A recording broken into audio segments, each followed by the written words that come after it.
Please consider supporting us by clicking on the like and subscribe buttons. Your support will be greatly appreciated. Chapter 3. Egypt, the Rise and Fall of Black Civilization. We may now review and sum up this long period, beginning with an outline of some important developments that highlight factors in the rise and fall of the blacks and a further discussion of those factors. Let us therefore begin at the beginning, where some of the misinterpretations were simply due to ignorance.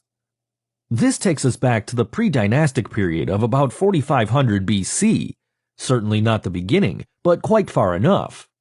Many writers refer to the kingless periods before centralized states as the rule of nobles, oligarchies, or hierarchies, etc.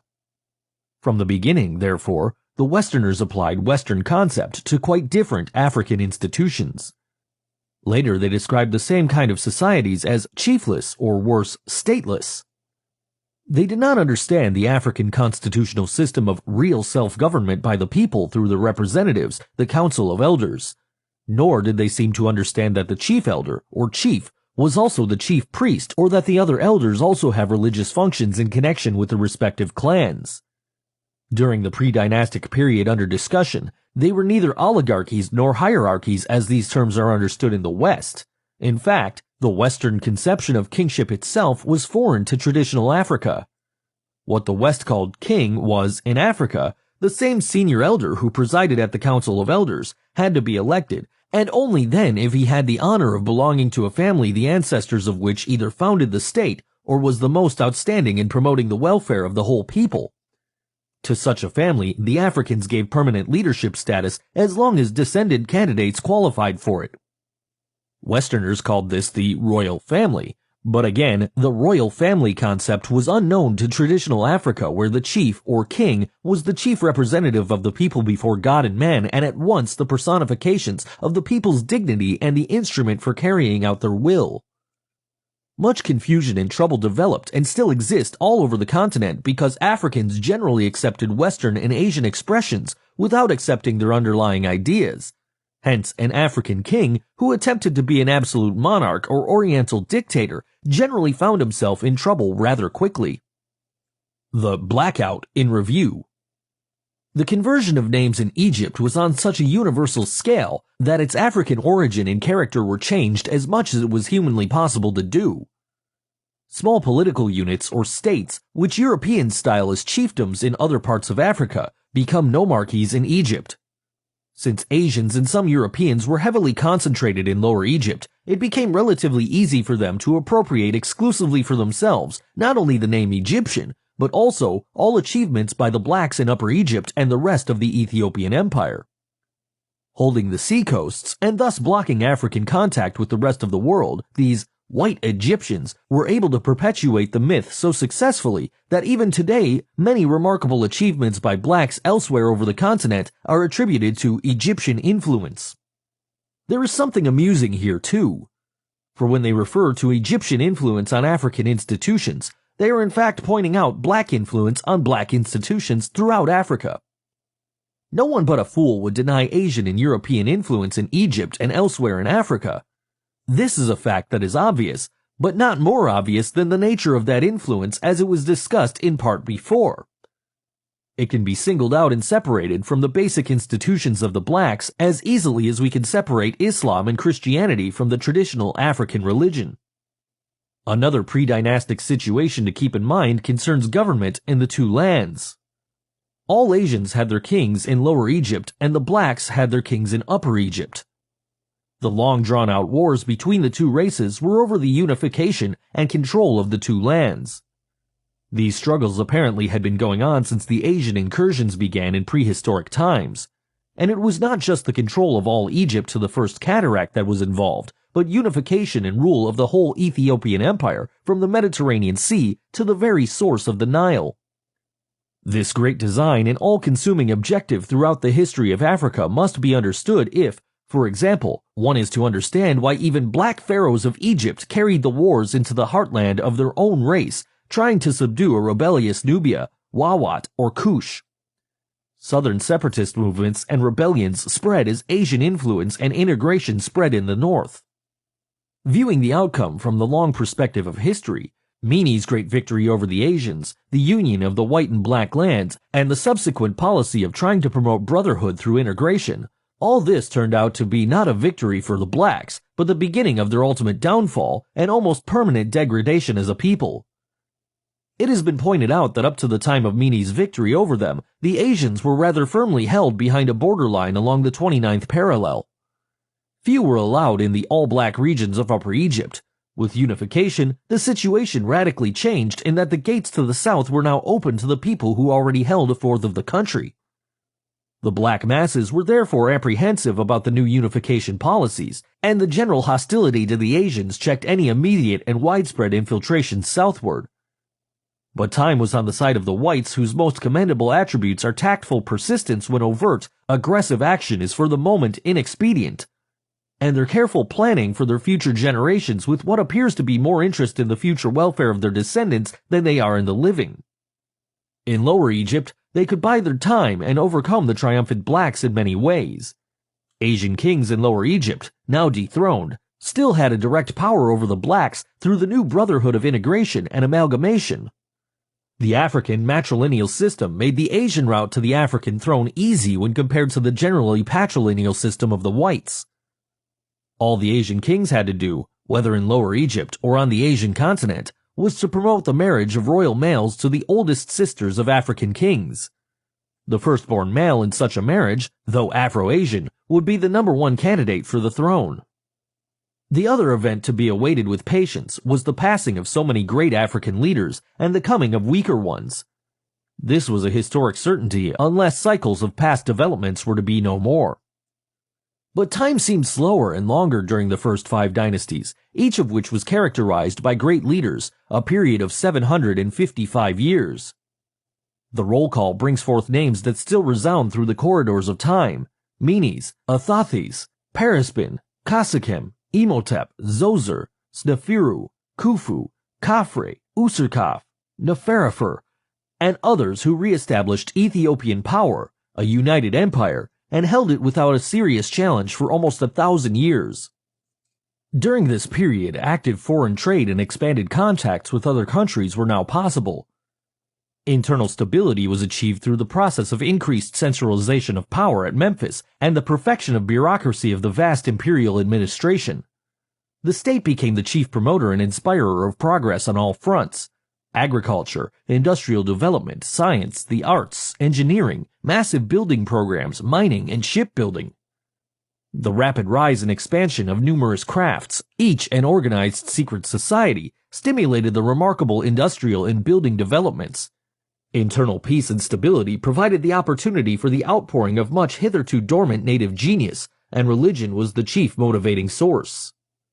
Every craft society had its own patron sub-god, not to be confused with the supreme god. It was during this time period that stone was first used in building, hieroglyphic writing was first invented, the great pyramids were built, stone quarrying perfected and expanded, and Imhotep became the world's greatest architect and the father of scientific medicine. It was 7.5 centuries of the most glorious pages in the history of the black world. There was a concentration of some of the greatest leaders in the 4th dynasty, 2613 to 2494 BC. Thereafter, fewer and fewer of the great kings appeared to stem the disorganization that was clearly developing near the close of the 6th dynasty. The most notable achievement was doubtless the compilation of the Palermo Stone Annals, a work of great historical importance. The Old Kingdom ended with this dynasty. The great wealth of the nation, continued international commerce, and internal progress overshadowed the accelerating disintegration in the country. Conflicts between the religious cults battling for more and more political power expanded. Rebellions of various chiefdoms seeking independence from weak and weaker rulers at Memphis also spread. Decentralization became the order of the day for which the Asians had been patiently waiting so long. Under weak rulers at Memphis, and the breaking up of the country into small independent areas, nomarchies, Asian penetration and expansion in the Black Land became the normal scene. Earlier, I referred to the African failure to employ the essentials of real nation building and proposed certain criteria they generally fail to use. When this is done, our black students often protest that the same is true of many non-African peoples. They would like to take comfort in this fact, for it is a fact, and forget the whole thing. But I am not now dealing with these other peoples. I am concerned here only with African life and history. The failures of one people should serve as a warning of what to avoid, and not as a justification for similar failures by another. The glaring weakness in the unification of the Ethiopian Empire was the absence of any national program for the development of a national solidarity and a sense of national community and belonging that aimed at overcoming the greater local or tribal loyalties. To begin with, there were too many tributary states within the empire. Their very reason for being a part of the empire was mainly tribute, their regular contributions to the imperial treasury. Such states did not, and indeed could not, feel themselves to be integral parts of the empire. Blinded by the wealth that was pouring into the national treasury, the empire builders were unable to see or understand the requirements of the human heart and spirit for the formation of attitudes of love and devotion toward a national citizenship. We shall be discussing the traditional African constitution later, because every expanding African kingdom and empire already had the guidelines to both greatness and permanence, but guidelines which the leaders either thought applied only to small states or felt themselves to be so rich and powerful that the traditional constitutional safeguards could be safely ignored. In the smaller states or tribal societies, the African constitutional system operated to promote equal justice, individual and group welfare or social security, and an undying loyalty to the group. The very scheme of social organization assured all this. Group solidarity became a natural development. An almost fierce spirit of brotherhood prevailed in all tribal states. The work of expanding this spirit as the nation expanded was rarely undertaken. Since there was no such program in the best of times, the every province for itself spirit was chaff before the storms of invasions. The invaders had found it easy to establish another Asian capital even at Heracleopolis. This move, in view of the general trend throughout Ethiopia, was thought to be taken at the most propitious time, the time when the empire was falling apart and no one was in command. But Asian assumption of imperial power and the establishment of their capital in the center of the black world aroused the disorganized and leaderless people to fury. And the Asians apparently had not taken Thebes into account. Thebes, the seat of the blacks' war god and the place from which the mightiest African armies always came. Of course, even with this knowledge, neither the Asians nor anyone else would expect any threat from Thebes in the present state of national chaos. But the blacks had always looked to Thebes in times of crisis, leaders or no leaders. They did so now.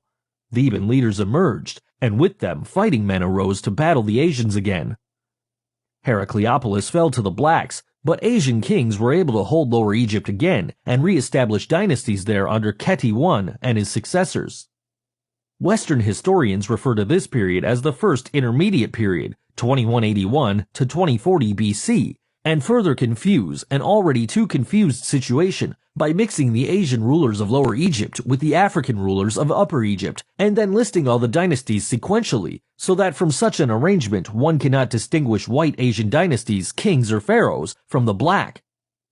So the 11 Asian kings of Lower Egypt that followed Kheti I appear as kings of Egypt. We should pause at the beginning of the Middle Kingdom, 2133 BC, because during the long 1500 years covered by my brief summary, one of the most unusual socio-political phenomenon occurred. It has been referred to numerous times before in terms of its development, but now the unexpected has happened. At this point, we have passed 15 centuries of African-Asian amalgamation, at first largely in Lower Egypt, but afterward more and more in Black Upper Egypt. The Afro-Asian offsprings were called the new breed, the distinguishing characteristics of which were devotion to Asians and hatred of Africans. Unless this point is grasped, we may as well drop the study of African history insofar as understanding fully the internal troubles of this race. Firstly, the Afro-Asians, or coloreds, had far outnumbered the Asians in the northern population during the past 1500 years. Secondly, the coloreds had become sensitively aware that they were suspended between two worlds, the black and the white, and that they were not fully accepted in either. Nowhere did their Asian fathers and other white kinsmen regard or accept them as equals, while the blacks had come to hate them as much as they hated the blacks. Thirdly, Out of this situation developed a passionate and defiant Egyptian nationalism that restricted the term Egyptian to mulattoes alone. Henceforth, neither Asians nor Africans were to be called Egyptians. Indeed, the new breed began to treat Asians as strangers who no longer welcomed them en masse, even in Lower Egypt. The Afro-Asians had apparently resolved that since they could not belong to either the black or white race, they would be a race by themselves, and in their own right, the Egyptian race. It worked. Asians, if unmixed, were now called Asians, and Africans, if unmixed, were called Africans or Ethiopians. They alone, the new breed, were to be called Egyptians, and the writers of the world followed this classification from Homer's time to this day. I shall use the terms in the same way in all subsequent references. In the earliest period, Egyptian would have meant the blacks. Later on, it would have meant the blacks and Afro-Asians. The white Asians were never called Egyptians, even when they ruled all Egypt. Even the present-day rulers of the land are unhappy with the term, and much prefer to be called what they are, Arabs. Hence, the change of the official name of the country from Egypt to the United Arab Republic. However, the increasing hostility to the Asians was due to their offspring's resentment over being rejected as equals and having a lower status in the society whenever white Asians were in control. Their hostility to the Africans had been nurtured from birth and remained the same. Yet they never failed to seek alliances with the blacks when it suited their purposes, just as they do today through OAU, or to marry into ruling African families to enhance and perpetuate their rule. The 11th dynasty was started with stronger black rulers, beginning with Mentuhotep and followed by 3 kings of the same name. Their rule was again limited to Upper Egypt, since the Asians had re-established their rule in Lower Egypt during the period of nationwide turmoil and rebellions.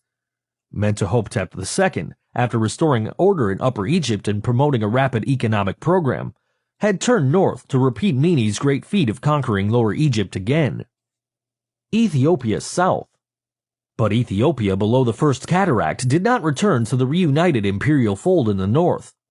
As we have seen, the southern kingdoms did not intend to return. Their defections had been going on, one after another, long before the general disorganization and rebellions during the 6th and 7th dynasties. Hostility to the Asian invasions was always greatest in the southern regions. Many of the people claimed the Asian-held areas as their ancestral home. They wanted Lower Egypt conquered and the Asians driven out. Menes had achieved the great victory, but the integration policies that followed were regarded as a betrayal of the blacks.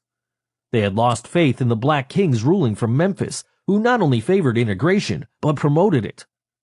The steady movement of the whites from the Delta into Upper Egypt itself was proof enough for the southern blacks that the Asian aim was nothing less than ultimate control of all Ethiopia. So as the Asian presence and influence spread in Upper Egypt, the withdrawal of the southern kingdoms appeared to keep pace.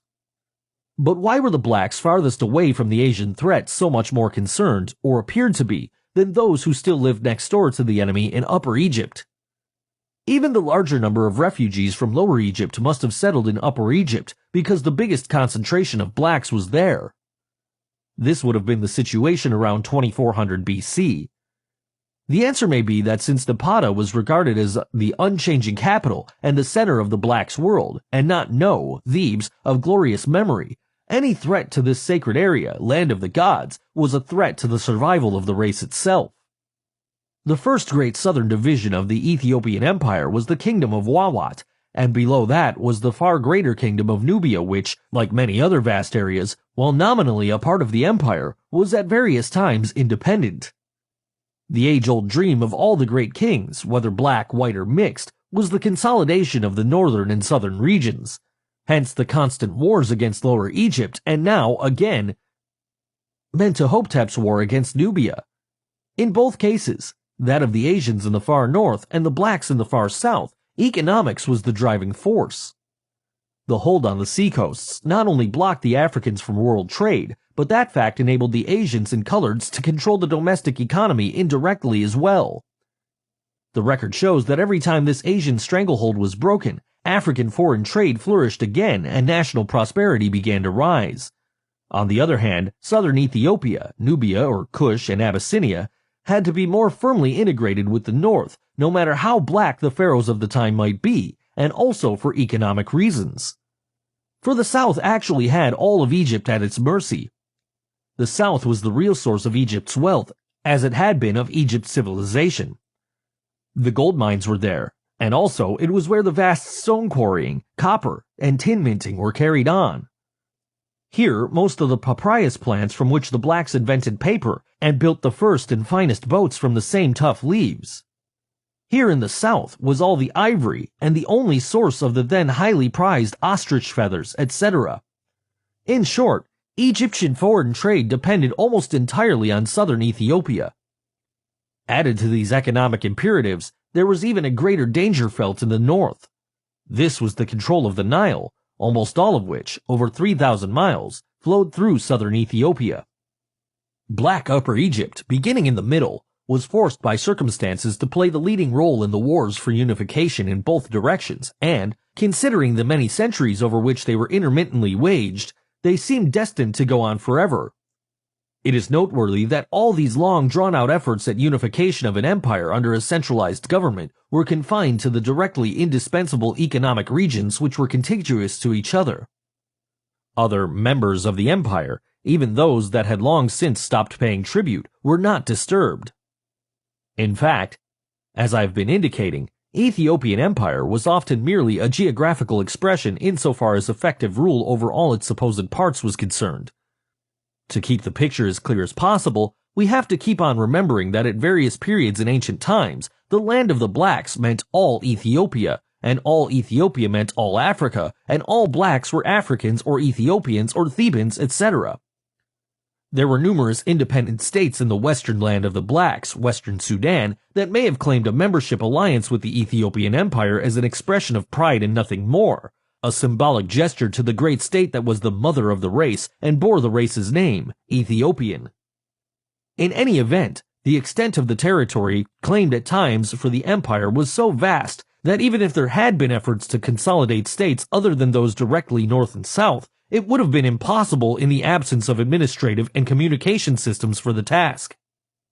The war to bring Nubia under control started near the end of the 11th dynasty, went on for over 400 years, ending in defeat for southern blacks in the next dynasty, 1991 to 1786 BC. This period was notable for the further expansion of foreign trade, especially in Palestine, Syria, and Punt, the golden age of the arts and crafts, a vast program of land reclamation, and market improvements in irrigation.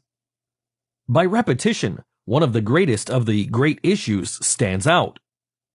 With each and every mass invasion of the whites, the physical characteristics of the Egyptian people changed more and more, became more and more Caucasoid, and more blacks tended to move southward.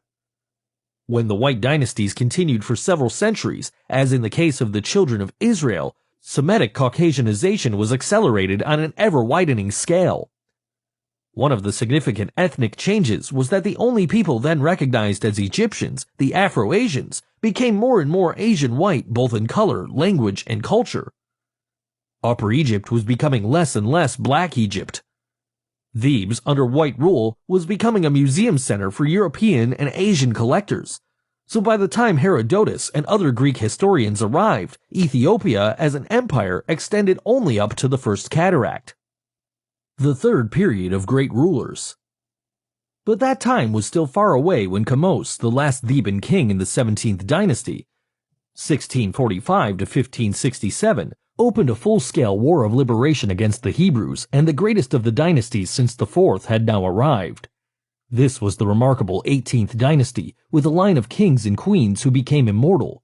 Amhos I, Nefertari, Amenhotep II, Thutmose I, Thutmose II, Queen Hatshepsut the Great, Amenhotep III, Ignaton, the Great Reformer, and Tutankhamun.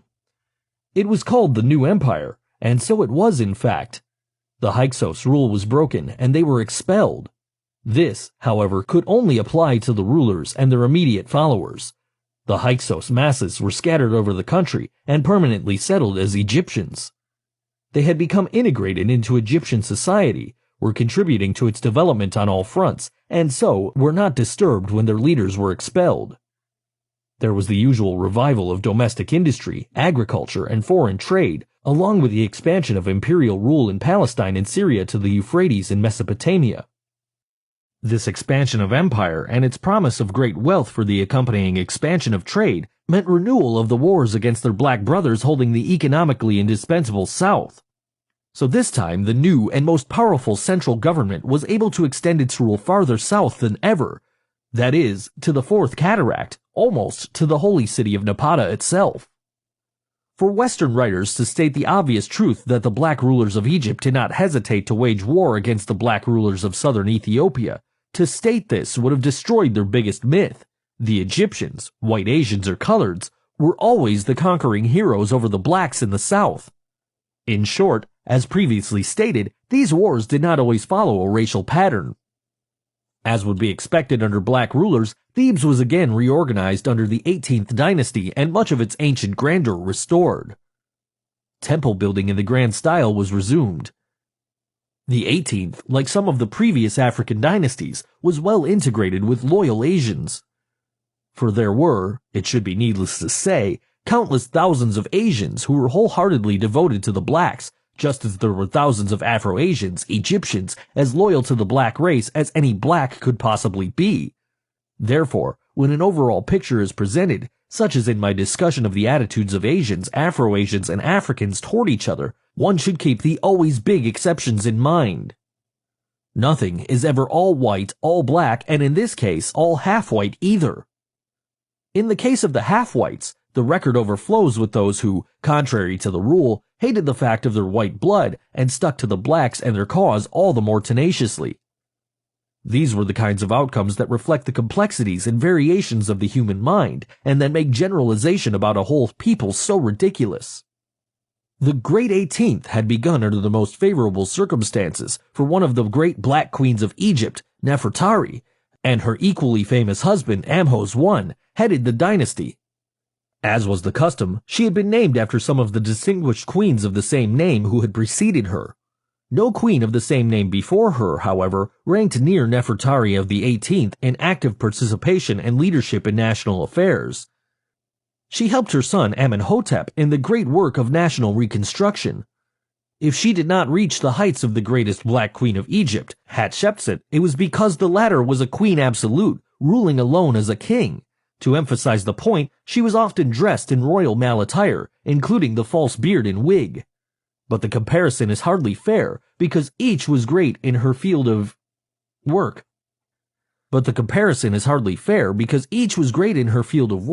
And that work was largely predetermined, and the role to be played by each was clear. And that was why, in the end, both Nefertari and Amenhotep I were defined as the founders of one of the world's greatest line of rulers, and some of the finest monuments were erected to their memory. Had the people forgotten Amhos, her husband, who was the true founder? Queen Hatshepsut, daughter of Thutmose I, was indeed a man in many of her aggressive and unyielding characteristics as a ruler. As regent for Thutmose III, she tended to be an absolute ruler, and by expertly relying on her feminine charms, she was able to have her own way without a real check by the council, something few African kings could do successfully. But it was not all due to feminine charms, and perhaps not at all, for Hatshepsut was, in fact, one of the most brilliant minds that ever ascended the throne of a nation. Her reign was in two parts, one as regent and the other as reigning queen in her own right. There was actually no difference, for Thutmose III was too young to count. Even before becoming legal ruler, therefore, she was actively pushing the things dearest to the hearts of all great African leaders: the expansion of foreign trade, international diplomatic relations, perfection of national defenses, vast public building programs, securing the South and North through either peace or war, and, one of her pet projects, building a great navy for both commerce and war.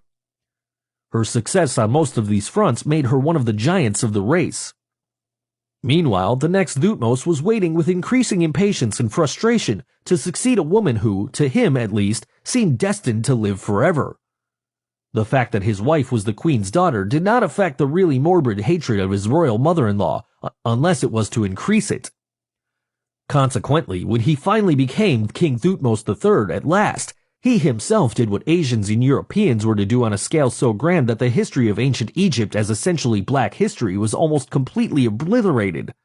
He undertook to erase her name from all the monuments and temples she had built, destroy all documents bearing her name, smash all sculptured likenesses, paintings, and indeed, anything that might indicate that Hatshepsut ever lived. Also, as later Europeans and Asians were to do to all recognized blacks, Thutmose III had his own name and that of his brother engraved where Hatshepsut's had been chiseled out, thus taking credit for all of her achievements in addition to his own outstanding works. These were many, and need not be detailed, since so much of it repeats the works of great leaders already discussed. Queen Tai was also one of Egypt's remarkable queens. Amenhotep III and Queen Tai gave a son to Egypt who was destined to become one of the greats in the black world. This was Amenhotep IV, known to fame as Ignaton. He was different than all of his predecessors. He was more preacher than king, and the single greatest spiritual force to appear in the history of the blacks. His great religious reform movement aimed at a greater focus on the one and only Almighty God, creator of the universe. The numerous lesser gods were overshadowing the Almighty by causing the people to be more directly involved with them through the endless number of competing cults and a too self-serving priesthood promoting the cults. Such an unheard-of stand by the leader of the nation meant revolution and certain rebellion by the powerful priesthoods all over the land. The new doctrine did not reach the masses, and the non-spiritual demands for leadership on pressing earthly fronts put the king in an unhappy situation. One was the continued Asian harassments on the eastern borders. Ignaton now became more and more indifferent as his religious movement declined.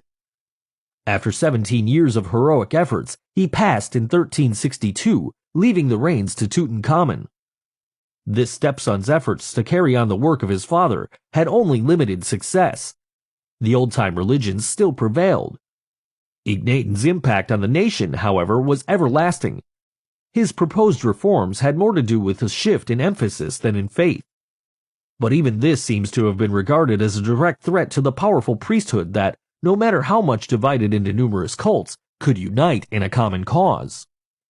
The power of the priesthood rose as the kings of Egypt became more preoccupied with secular affairs than their religious role as high priests of the Most High. It has been pointed out that the ruler's political influence stemmed not from the constitution, but from his close relationship with the gods. The priests themselves had promoted the evolution of an idea of the ruler's role as chief priest and intermediary with the ancestral dead and the gods to the idea of the ruler's kinship with the gods, thereby becoming divine himself, the son or daughter of a god, and finally, a god himself. The custodians of the temples, the priests, were promoting and making their own positions more powerful and secure by promoting the divine kingship idea. It meant that each king would try to outdo his predecessors in building more and more temples, bigger and finer temples, colossal burial structures, the pyramids, for the royal saints and the sons and daughters of Amun, Horus, Set, etc., etc. The priests were in the most strategic positions to acquire great economic and political power for themselves quite naturally and without any particular efforts to do so. They were the first men of learning, scribes, historians, scientists, architects, physicians, artists, mathematicians, astrologers, and especially chemists. Many temples, therefore, were colleges as well as places of worship. The temples were also places through which flowed much of the national revenue. We could go on, indicating how and why priests became so politically powerful in Egyptian life that even a great king like Ignaton could not overcome their opposition. It was too late for him to escape from the now traditional status of being divine. One might say it was the price a god has to pay for godmakers. In 1320 BC, the age of the Ramses began. This time, a line of the great leaders was not followed by a line of weaklings. This was the 19th dynasty, 1320 to 1200 BC. And while it did not equal the glorious 18th, the Ramesside kings stamped their periods as one of the most outstanding in the long history of the country. It was only near its end that the usual phenomenon of weakness and decline in the cycle began to set in general social, economic, and political disorganization. The Ramses rule continued in the 20th dynasty, 1200 to 1085. The 21st, 22nd, and 23rd periods, 1085 to 730 BC, again illustrated, as I stated before, the fallacy of trying to chronicle African history in Egypt by dynasties. I pointed out that at various times during the long struggles for power, we find several different dynasties ruling at the same time from their respective capitals in various parts of the country. Every period of weak kings at Memphis or Thebes was a general breakdown during which exactly the same thing happened over and over again. The Asian Lower Egypt became independent again, and from its capital at Avaris or Sais, pushed the expansion of Asian power in Upper Egypt. By 1085, the Asian population was so vast there that new Asian dynasties were relatively easy to establish almost anywhere north of the First Cataract. During one of these periods, 70 kings in 70 days are reported. The picture now was one of those confused scenes of black dynasties, Asian dynasties, Egyptian dynasties, Afro-Asian, combination dynasties, those formed by alliances between two of the above groups, all running simultaneously in Egypt from various capitals. Many historians were further misled by the fact that while some of these so-called dynasties claimed to be the imperial government of all Egypt, others made no such claim and confined themselves to their local chiefdoms or nomarchies. Significantly, many of the latter were headed by priests. Our reference to dynasties formed by alliances between two groups against a third could be misleading to those who failed to grasp what had been said about the changing ethnic character of these dynasties over many centuries. From the 5th and 6th dynasties on, we have pointed out, Asian penetration through the royal marriage route caused the succeeding dynasties, with few exceptions, to be more and more mixed.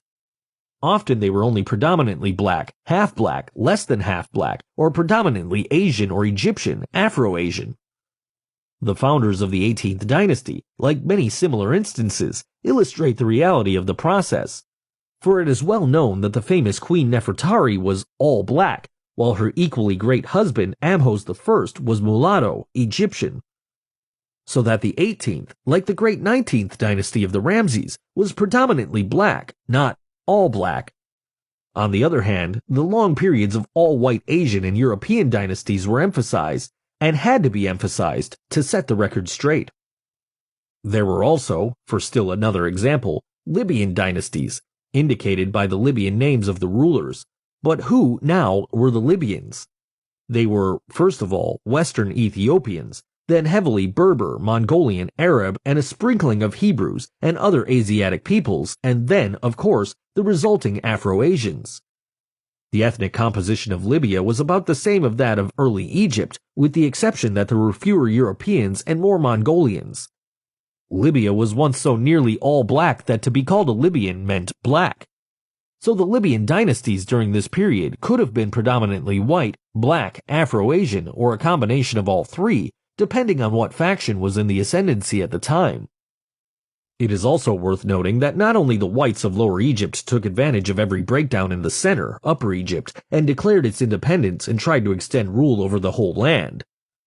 Southern Ethiopia tried to do exactly the same thing. The truth is that the millenniums of contests over Egypt were never really over unification per se, but who should rule the land after unification was completed? The whites of the Delta or the blacks of southern Ethiopia, particularly those south of the First Cataract. Indeed, as the Asianization of Upper Egypt increased, migrations of the blacks southward increased, hostility towards the north increased, and the resolve of the blacks to attempt to reconquer all of their land all the way to the Mediterranean was renewed once more. The southern region, therefore, generally became independent as soon as Lower Egypt became independent. It began to threaten Upper Egypt at the same time as the Asian threat was spreading. The southern Ethiopians were even more bitter because they had to fight the interrogationist blacks of Egypt just as hard as they had to fight the whites from Lower Egypt and Libya. The South was no more prepared to accept the Afro-Asians as rulers as it was to accept all white rule. If anything, they trusted the mixed breeds less because of their ability to play either white or black roles as it suited their purposes. This may also be the reason so many blacks opposed large-scale amalgamation. It appeared as one of the white man's most effective weapons for the domination of the race, while at the same time slowly removing it from the face of the earth. As proof, the Ethiopians could ask, from whence came our worst enemies, the Egyptians? Are they not half Ethiopian? And do they not now scorn the very Ethiopian name itself, proclaiming themselves to be white? The Ethiopians, therefore, followed all developments to the north, northeast, and west with the closest attention. The activities of the probably Libyan king of the 22nd dynasty, Shashank I, did not escape their notice and appraisal.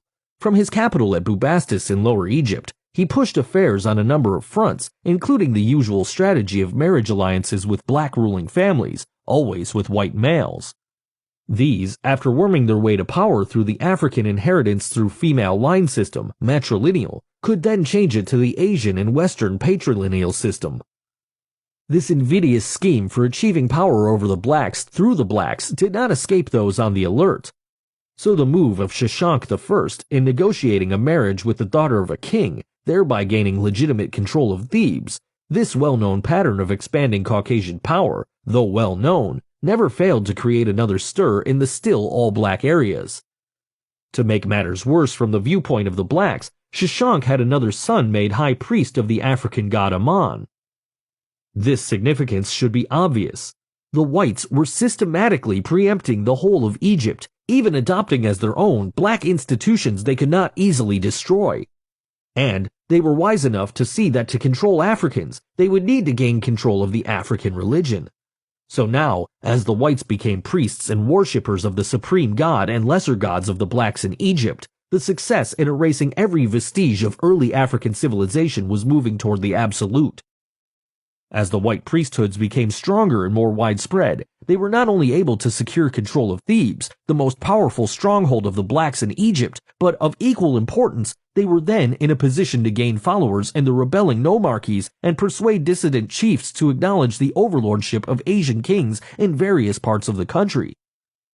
In short, they took over Africa's gods as their own, as a means of taking over Africa as their own. There was nothing sudden or new about all this. The process was as long and leisurely as Egyptian history itself, gaining rapid momentum only during the often repeated decades of internal strife. Lower Egypt was always the area from which internal strife in Black Upper Egypt was planned and promoted. Secret agents, as mentioned earlier, are not new inventions of the modern states, so the only thing new about Tefnakti's penetrations of Upper Egypt between 730 and 715 BC was that this time an Asian king, Libyan, from his delta capital, now at Sais, had so inflamed southern Ethiopia that all-out war was declared against both Asians and Egyptians, Afro-Asians, and the 21-year-old king, Pianki, was given supreme command of the black armies. Ethiopia recaptures Egypt. In view of the extent of the expansion of Asian power in Upper Egypt, the Ethiopians' age-old dream of recovering their northern homelands now seemed to be, in very truth, an impossible dream. In 715 BC, the strong situation of the Asians was such that the idea of the blacks repeating Mini's feat of 23 centuries before, that of once again expanding the Ethiopian empire northward to the Mediterranean, now seemed fantastic. Both Asian kings, Tefnakti and Bakhoria, were themselves great leaders and field commanders, and, of all things, they had already taken Thebes and practically had all Egypt under Asian control. Some writers put it the other way and say they had control of the Thebaid, another name for Upper Egypt. The great city of Heracleopolis alone held out until the arrival of Ethiopian forces. The immediate objective of Pianki and the Ethiopian generals was the recapture of Thebes.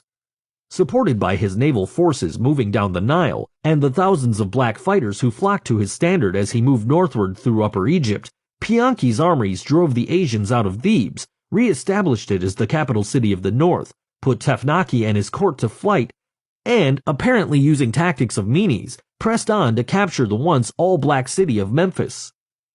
"The rightful rulers of our land have returned," the oppressed blacks cried as they flocked to his standard. Pianki returned to the capital city of Napata in the heartland before Lower Egypt was brought under control again. The task of reuniting the country under Ethiopian rule was left for his great successor, Shabaka. Shabaka firmly established the 25th dynasty, the only one Western writers generally recognized as black. This dynasty, however, should be of special significance for the black world, not because it was African from the beginning, but because the end of this period, 730 to 656 BC, marked the end of all-out efforts by the blacks to retake Egypt. The African victory over the Asians did not lessen the danger from them, for they always had the advantage of striking either from within or from Asia itself. Now, the new threat came from Asia. Assyria was fighting its way toward Egypt. The pathways had been made easy because the previous Egyptian conquest of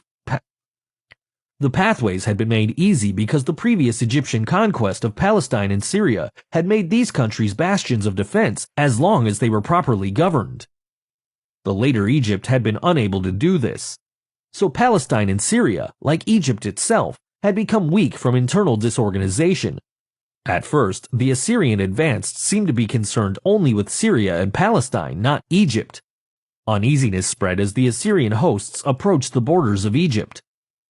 However, Shabaka first followed the pattern of modern diplomacy by loudly professing one thing while actively doing the very opposite. In this case, Shabaka, while actively cultivating the friendship of the Assyrian king Sargon II, was just as active in supporting the armies of the Syrians and Palestinians. Modern, I say, because it was exactly the same kind of commitment and special interests policy that the United States maintains in East Asia and other places around the world. In 671 BC, Esarhaddon led his Assyrian forces to victory near the Egyptian border and moved on to capture the city of Memphis. Memphis just retaken from one army of Asians only to be lost to another. Esarhaddon seemed to have thought he had conquered Egypt when he took the ancient capital. He retired after appointing local princes to collect the usual tribute. Shabaka's nephew, Taharka, promptly marched up from the south again and massacred all of the Assyrian garrisons. Esarhaddon died leading a second expedition of vengeance in 669 BC. His son, Ashurbanipal, assumed the leadership, invaded Egypt, and put Taharka to flight. The Egyptian governors were reinstated under a governor-general named Necho, also Egyptian. As was to be expected, the blacks of Upper Egypt remained loyal to the African line. They shouted loud enough for posterity to hear that the blacks were the rightful rulers of Egypt. Taharka was succeeded by his nephew, Tanutaman. He renewed the war against the Assyrians and the Egyptians, the latter preferring, as usual, to support the Asians against native Africans. Tanutaman recaptured Memphis again, during which battle the Egyptian governor-general Necho was slain. This put the Africans in a dominant position in northern Egypt once again, but in 661 BC, the outraged Ashurbanipal drove the African armed forces out of northern Egypt, pursued them up the Nile, and burned their ancient city of Thebes, the stronghold of black power from times immemorial.